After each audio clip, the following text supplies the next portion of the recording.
राष्ट्रपति प्रणब मुखर्जी ने कहा है कि कृषि क्षेत्र में विकास की तमाम कोशिशों के बावजूद चुनौतियां कम नहीं हुई हैं। भारतीय कृषि अनुसंधान परिषद के 85वें स्थापना दिवस में राष्ट्रपति ने विभिन्न क्षेत्रों में शानदार कामयाबियों के लिए पुरस्कार भी दिए।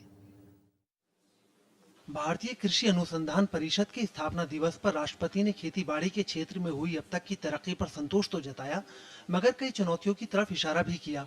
राष्ट्रपति ने पानी की कमी जैसे तमाम सवालों को उठाते हुए प्राकृतिक संसाधनों की रक्षा की वकालत की। राष्ट्रपति ने कहा कि कृषि वैज्ञानिकों को खेतों में इस्तेमाल की सस्ती मशीनें बनाने पर ध्यान देना चाहिए।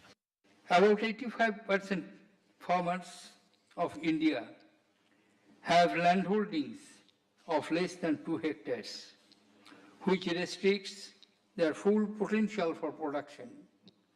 To spur productivity growth in such farmlands, it is necessary to develop low-cost, high-weight, multi-purpose farm equipments. राष्ट्रपति ने किसानों से संवाद के लिए बहुभाषीय किसान SMS पोर्टल का शुभारंभ भी किया।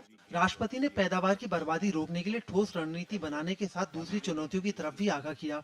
As the impact of the climate change could transcend geopolitical boundaries, we must actively engage with all national and international initiatives to chalk out a climate resilient developmental strategy. कृषि मंत्री शरद पवार ने भी माना कि खेती बाड़ी को लेकर चुनौतियां बहुत हैं। कृषि मंत्री के मुताबिक खेती से रोजी रोटी चलाने वालों की आय बढ़ाना देश की तरक्की के लिए जरूरी है। However, the climate change is threatening the growth of sustainability of the agriculture sector in our country. Most models predict that rising temperature and increased frequency of the extreme events will significantly impact production of the food grains, affecting both food security and livelihood of the millions of small and marginal farmers. समारोह में कृषि राज्य मंत्री doctor चरण दास महंत और तारिक अनवर के साथ कृषि मंत्रालय के अधिकारी और तमाम हस्तियां मौजूद थीं। राष्ट्रपति प्रणब मुखर्जी ने खेती बाड़ी के मसले को लेकर यूपीए 1 और 2 की पीठ थपथपाई है, लेकिन साथ ही साथ छोटे और मझोले किसानों के लिए कृषि मशीनरी को बढ़ावा देने की बात कही है।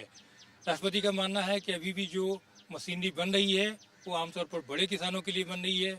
देखना यह है कि राष्ट्रपति की इस टिप्पणी पर कृषि अनुसंधान तंत्र कितना गहराई से लेता है। कैमरामैन प्रशांतों के साथ अरविंद कुमार सिंह, राज्यसभा टीवी, दिल्ली।